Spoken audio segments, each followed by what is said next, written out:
Ladies and gentlemen, it's your boy Kananelo Radimakato. I'm back with another video. Hello, I come back. Ladies and gentlemen, I was scrolling through the streets of the internet a few hours ago and I happened to come across a video where Nigerians were discussing South Africa, saying South Africans should stop unaliving. That is the term they used. Unaliving. They say we unalive other groups of Africans when they are in South Africa. There's this notion going on almost everywhere that South Africans are xenophobic, but really, illegal foreigners will groom the South African children. This may sound like a conspiracy theory, just like as they said it was a conspiracy theory in Britain. They will groom our South African girls, these illegal immigrants, coerce them and manipulate them into marrying them so that they get citizenship. Give them babies and then just leave them stranded after they get their citizenship. There's a lot of programs on TV, even on social media. When I watch videos, I see illegal foreigners in South Africa selling drugs, raping our kids. Where are the Nigerians in this? They are selling drugs, Chief. I'm not gonna lie to you. I'm telling you because I know. I won't say.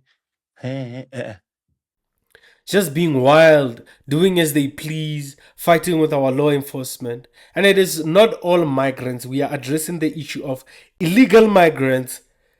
Emphasis is on illegal. We have to get the criminals out of our country. Ladies and gentlemen, we say South Africans should be quiet, shouldn't fight, because what? You stood with us during apartheid. This is rather manipulative, really. Is it because I'm black? Pretty much.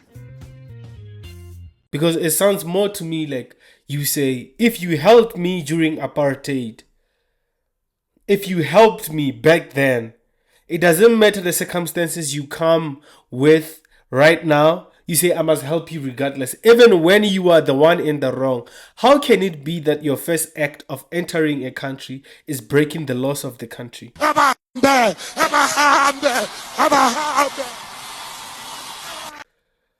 Even when your people commit crimes against my people in my own country, I must still be accommodative. I must just keep quiet. And then they will say South Africans are very arrogant and they are very lazy. If we are very lazy and very arrogant, why is everybody and their mama doing everything possible, putting their lives on the line to come down here on the southern tip of the continent? Why? Why?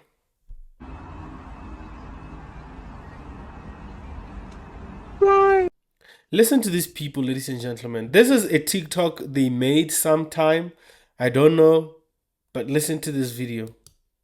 That South Africans need to stop unaliving one another because at the end of the day, we are all black, we're all Africans. And Stella, what do you want me to do specifically? And I'm really trying to crack it. I'm really trying to understand it. If we, all of us, could agree that when South Africans come on our lives, we make them aware, like very aware that, you know what, because of this, what is happening in your country, we are not happy with you. Let's not be all welcoming and then as if nothing is going on the other, side of the world. Bro, this lady is saying South Africans are not welcomed on their platforms. If you go there, they should receive us by saying, guys, we are not happy with what you are doing in your country.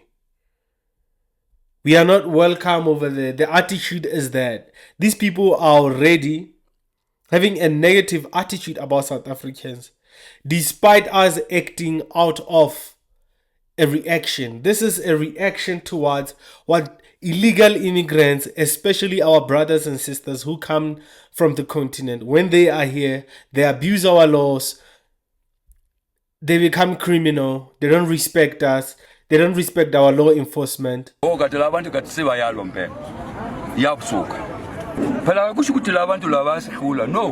abasikhulu sibanikile isikhathi sokuthi sibahlonipha manje ukuhlonipha sifinish lokuseleyo ne masingazwani ukuthi sipakisana sonke la akuzohlala kunje kunamuntu ozodayisa we don't feel safe around them most of the time. So we shouldn't react. We shouldn't say anything. I think that is just rather preposterous to me. There has to be some repercussions for them to realize that, hey, this is not worth. Because you see, the reason why they're doing this, because the other side, the manipulators, they do what it takes to get them to start unaliving fellow Africans. But we do nothing. We do nothing. That's why Stella, land your plane because I have to move on to other people. It's only land your plane, please. So What an accusation. These xenophobic attacks have happened countless times, and every time after it has happened, South Africans are like, oh, that was bad, you know, and then you think, okay, they got the message, now it won't happen again. Then after a short while, you hear, and there's a lot that happens that we don't always hear about. We only hear about it when it gets, you know, very big. But regularly, there's what they call Operation Dudula. These guys who go. And you know, when you are in a Zimbabwean, you get more reports because there are a lot of Zimbabweans who are on the ground there. So there are reports that don't make it into the mainstream media that we hear about. So this lady might say there's no more unaliving. That is not true. Just a few weeks ago, I heard about people who were burnt in a place where they had gone. Yeah, that argument won't stand anywhere because also I know black South Africans, and I don't condone the killing, but I know that black South Africans, if you give their community a problem, they will necklace you. Genuinely, they'll put a tie around your neck and deal with you. They call it dealing with you. I don't promote that. I think the law must take its course against the people who break our laws. But some of these people who break our laws, they are not even documented. It is even hard to find them. And I think most Africans are rather always harsh when judging black South Africans. Some of them, they also accuse us of, after 1994, the guy has also said it in this video, I just started it, where the lady started talking about the unaliving part. But there's a place in the video where my guy mentions that since 1994, South Africans have had nothing. The economy belongs in the hands of white people. And I think also the white people you're talking about, they don't even have the economy. Majority of white people don't have the economy. The economy of South Africa is in the hands of the small white and black people. The elite in South Africa are the ones who are owning all the means of production. And majority of them, if they are businessmen, they are in cahoots with politicians, and politicians are in the pockets of big business people. So it is rather a difficult situation to come out of. However, us as small people in South Africa, the ordinary citizens, it is rather much more harder to, you know, break out of that particular system, because then unemployment is also high. In South Africa, if I should educate you guys, unemployment is high, and illegal immigration is not helping South Africa. Illegal immigration actually takes away from South Africans, because even the little jobs that we used to have, they are now in the hands of illegal immigrants. South African families are not able to build themselves and sustain and develop.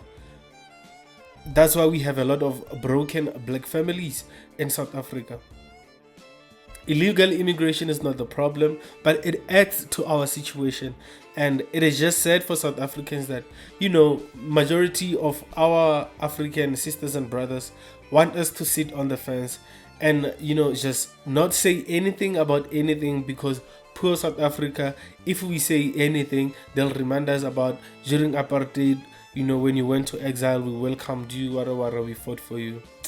It's just manipulation, man. Just pure manipulation. Ladies and gentlemen, Kananelo Garimakazo, I'm out of here.